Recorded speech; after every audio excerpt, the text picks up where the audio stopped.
Merhabalar. Merhaba abi. Selamlar. Kursun inşaatı temel atma programımıza hepiniz hoş geldiniz.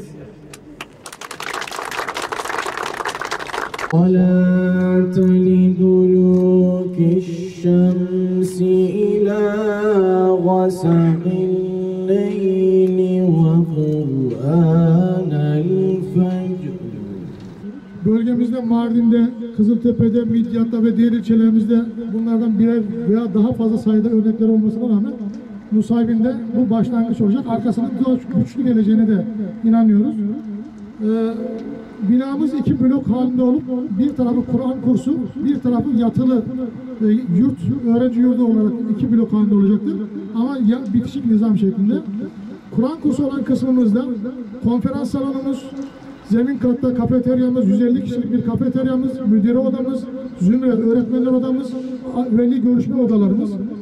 Birinci katta 15'er kişilikten oluşan ve çok ferah 7 tane sınıfımız.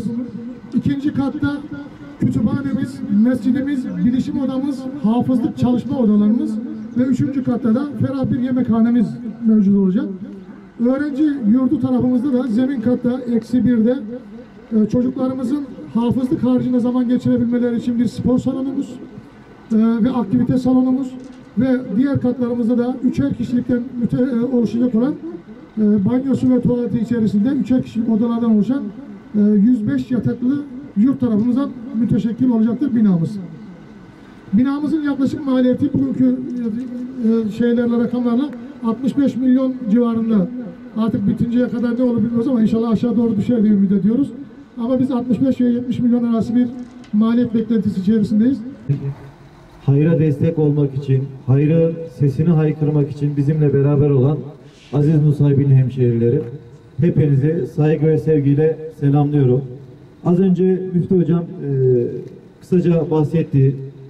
Bu yatılı hafızlık kız Kur'an kursumuzu biz o kadar çok önemsiyoruz ki bunun meyvelerini ileride topladığımız zaman bu işin ne kadar önemli, bu yatırımın ne kadar mühim olduğunu yıllar sonra diyeceksiniz ki Kaymakam Bey böyle bir şey demişti, haklıydı diyeceksiniz.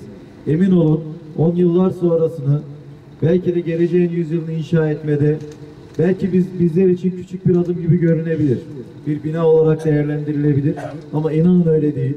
Biz geleceği inşa ederken geleceğimizi biz gençlerimizin üzerine bina ediyoruz. Gençlerimizin, yavrularımızın ahlaklı, donanımlı, maneviyatı yüksek, milli ve manevi değerlerle bezenmiş bir nesil olmasında inşallah bugün başlayacağımız, kısa sürede de tamamlamayı hedeflediğimiz Kur'an kurslarımız hayati öneme sahiptir. Bu noktada bizler bütün enerjimizi, bütün gücümüzü bir an önce bu güzel eseri bitirmek için harcayacağız. Hem kamu olarak, hem sivil toplum kuruluşlarımız ama en önemlisi de aziz Nusaybinli hemşehrilerimizin destekleriyle ben inanıyorum ki Nusaybin'e yakışır, Nusaybin'in gençlerine layık muazzam bir eseri el birliğiyle tamamlayacağız. Gençlerimizin, milletimizin hizmetine sunacağız. Bu noktada gerçekten de bu yaptığımız faaliyetler, attığımız adımlar, verdiğimiz destekler, yani zerresinden kerresine kadar verdiğimiz bütün destekler Rabbim katında inşallah kabul görsün. Bu tür yatırımlar, bu tür hizmetler, tabii kıymetli Müftü Hocam da burada ama sadaka-i cariyedir. Gerçekten çok önemlidir. Yani amel defterimiz kapansa bile arkadan sevabı yazacak inşallah hayır işleridir. O yüzden ben buradan haseten Nusaybinli hemşehrilerime, medya kuruluşlarımız aracılığıyla da bizi takip eden, yurt içi yurt dışında bizi takip eden bütün kıymetli hemşehrilerime de bu çağrıda bulunuyorum.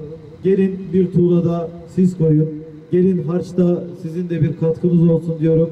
El birliğiyle, gönül birliğiyle inşallah kısa sürede bu yatılı Kur'an kursumuzu tamamlayalım. İnşallah gençlerimizin, yavrularımızın hizmetine sunalım.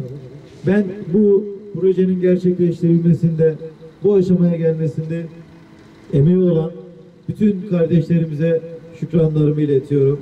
İnşallah dediğim gibi buradaki hazirun ve daha buraya teşrif etmeyen ama kalbi bizde olan bütün dostlarımızın bu enerjiyle çalışmaya davet ediyorum. Özellikle Eğitim anlayışı şu: aklın nuru fen ilimleri, kalbin nuru din ilimleri, ikisinin imtizacıyla hakikat ortaya çıkar. Biz gençlerimizi hem ilmi, fen ilimleri noktasında en iyi şekilde yetiştirmek, hem de din ilimleri, memleketinin değerini, inancını, dinini bilen, Kur'an'ı okuyan, anlayan, yaşayan gençler yetiştirmek hedefiyle gerçek eğitimin ve nitelikli gençlerin, nesillerin yetişeceğine inanıyoruz. Ve medeniyetimiz de asırlardan bu yana eğitim anlayışını bu şekilde yerleştirmiştir. İnşallah burada yapılacak olan, birazdan temelini atacağımız hafızlık Kur'an kursumuzun bu gençlerin yetişmesine vesile olacağını temenni ediyoruz, dua ediyoruz. Ben başta Sayın Kaymakamımıza, Sayın İl Müftümüze, ilçe müftümüze, burada emeği olan tüm ilçe müftülüğümüz personellerine ve tüm hayırseverlerimize çok teşekkür ediyorum.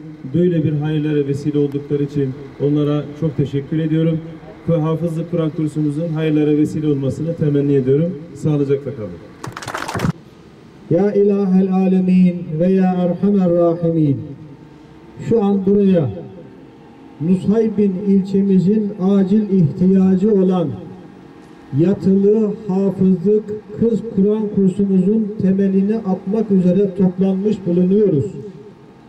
Bu vesileyle temelini atacağımız Kur'an kursumuzun en yakın zamanda tamamlanmasını ve hizmete açılmasını bizlere nasip eyle.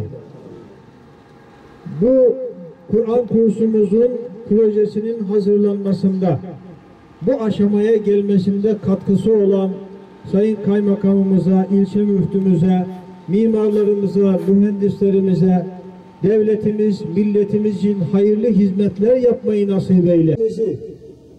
Aklın nuru fen ilimleri, kalbin nuru din ilimleriyle